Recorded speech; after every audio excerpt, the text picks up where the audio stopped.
This is a presentation by the Narcan Project Outreach, a harm reduction, overdose prevention, education outreach, and Narcan training and distribution. We'll start with the signs of overdose. A person will be unconscious, no response to touch or voice. There may be shallow gurgling or stopped breathing and or choking sounds, blue or purple lips or fingertips, slow heart rate, slow pulse, low blood pressure, pinpoint pupils. The center part of the eye is very small. Pale skin, which will most likely be clammy, no response to sternal rub with knuckles, and always try to remember to also to check and remove fentanyl patches, because that could be the cause also. In Florida and other places where overdose has been so horrific, we basically don't want to waste time. If somebody is unconscious, we really advise that you give them the Narcan immediately and not waste time trying to figure out exactly what is going on.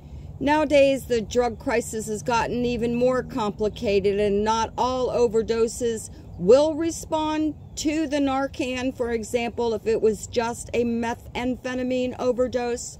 But because we can never be sure just what they have ingested and what might have been in it, we just go ahead. If someone's unconscious, we go ahead and give them the Narcan. It's really important to get them breathing again as soon as possible. We only have 5 minutes before brain and organ damage begins.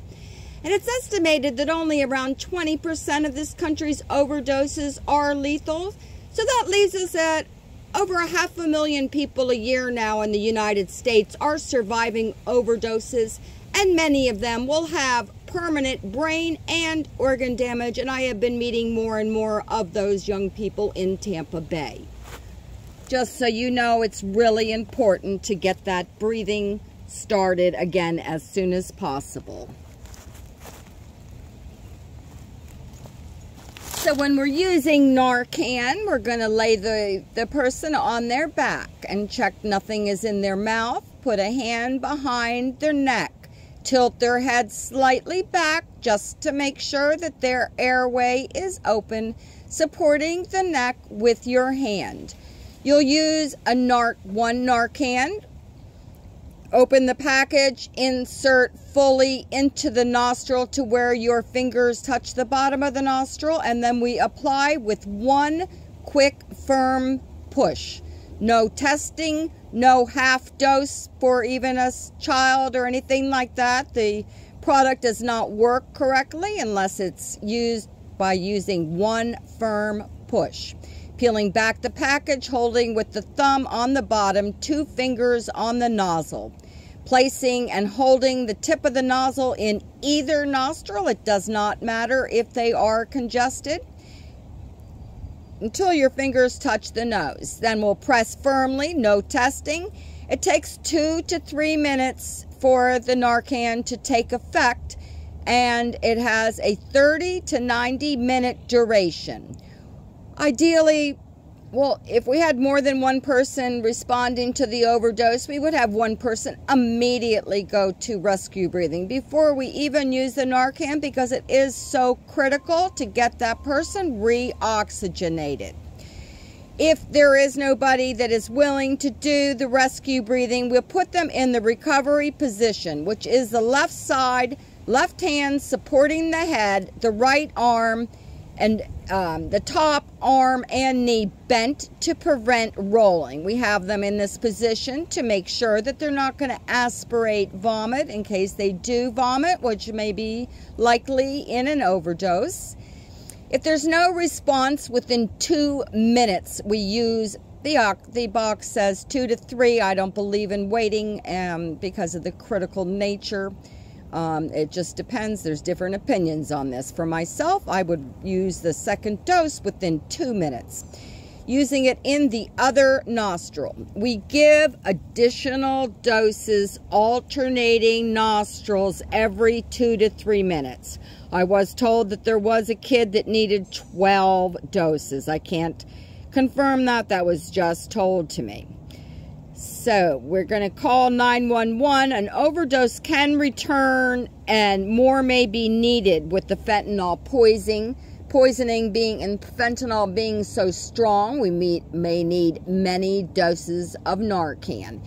And we have been having quite a few people returning to overdose once the Narcan wears off in that 30 to 90 minutes. And there is at least one Florida hospital that has been releasing young people under that 1 hour time frame.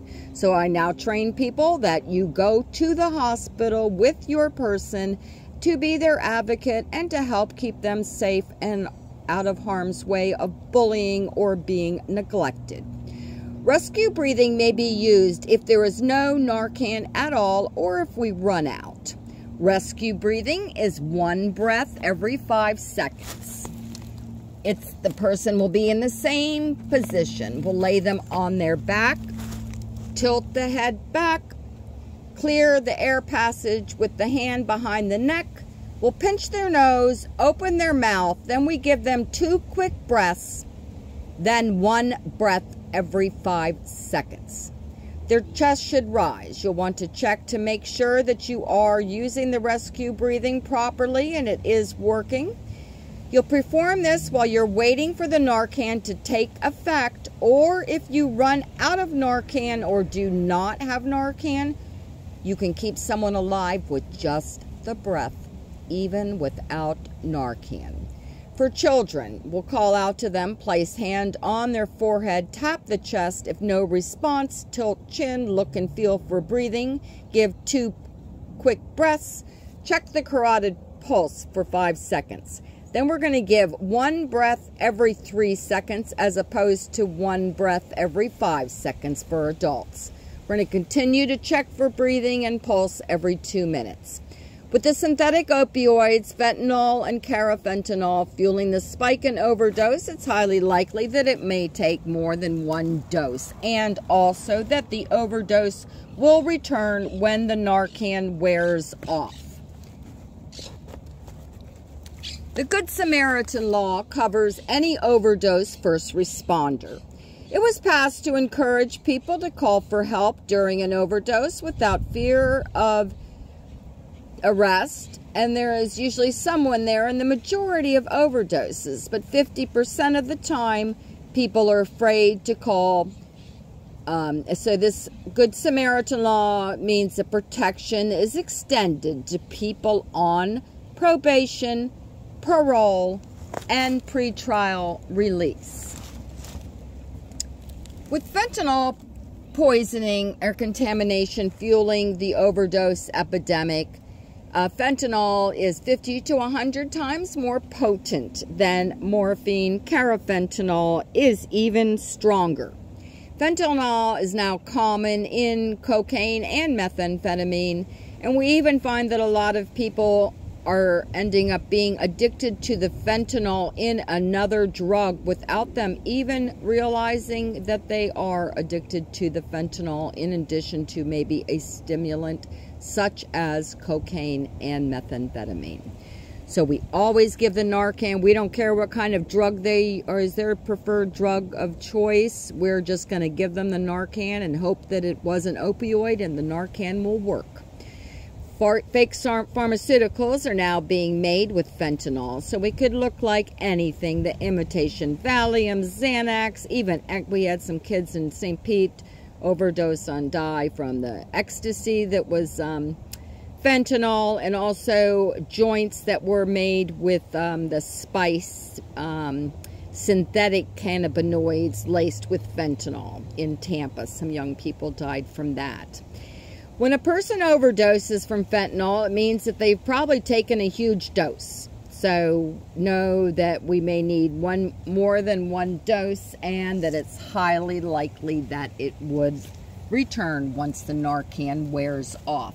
All Narcan does is it has an affinity in the brain for the opioid receptors. So when we The Narcan is used. It knocks the opioids off those receptors in the brain and takes their place, and the breathing is therefore restored. Opioid overdose is respiratory failure.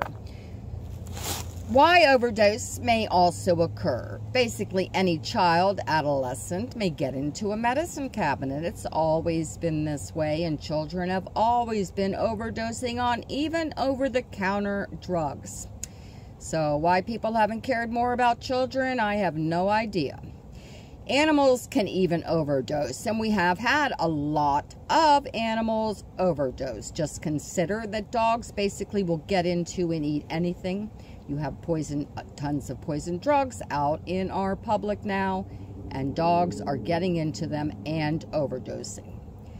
Many dogs have been saved, even with Narcan or naloxone, if they had owners that were intelligent enough to realize and to care enough about their animals also to consider that they may also overdose.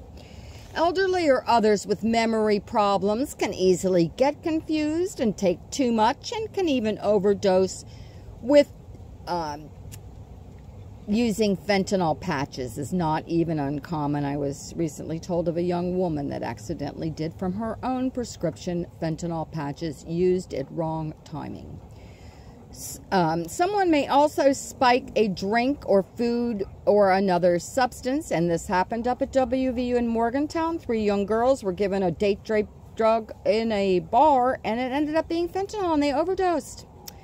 So basically, overdose can happen to anyone, and for people not to even care about that is why I have to keep doing this work.